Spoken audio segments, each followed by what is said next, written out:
And police are certain the attack was inspired by Islamic State. They say the alleged attacker was on their radar but did not consider him capable of something like this. Daniel Sutton is at police headquarters tonight in Sydney for us. And Daniel, were there any indications this attack was coming? Well, Natasha, police were certainly aware of the man who they have charged over this attack, and his local area officers have described his past behaviour as odd and unusual and say they were aware of his extreme religious beliefs. Still, he was not being actively monitored. The Deputy Police Commissioner today admitting police simply can't watch everyone. Tonight, Channel 10 News can reveal that this man's criminal past contains an arrest 3 years ago for stealing and destroying the Australian flags belonging to one of our war heroes. Vietnam veteran Les King is proud of his flags. The moment they started disappearing back in 2013 raised red flags for police. One afternoon I waited out the front and I found this fella coming up pulling the flags off, and later down the street when I caught up with him, he'd torn them up. The flag thief was Essas Khan. Police arrested and charged him with malicious damage, but in court he escaped any punishment under the Mental Health Act. Since then, officers have observed a, quote, collection of odd behaviour.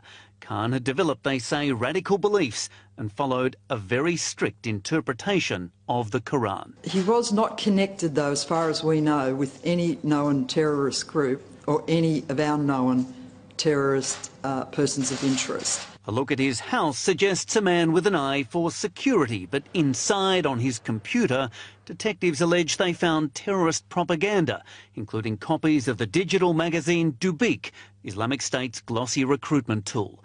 Another IS magazine this week called for attacks on the streets of Australia. We always quizzed this bloke's mental ability. He'd walk straight up the middle of the street like there was no cars using it and things like that. Neighbours say the car parked in Khan's driveway hasn't moved since his mother died 9 months ago. Police agree Khan had issues. He was on their radar but wasn't considered violent. This really highlights the challenge that we face, though. This is the new face of terrorism. This is the new face of what we deal with. That is an enemy recruiting lone wolf attackers, people who are vulnerable, mentally ill or have learning difficulties. And police admit, unfortunately, there are going to be people who may have concerning behaviour. We can't watch them all the time, everybody all the time. The nation's terrorism alert level remains unchanged at probable.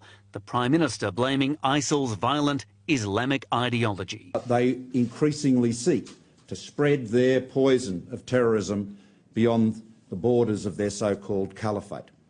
And so the nature of terrorism is changing, it's evolving, and we have to change in our response too.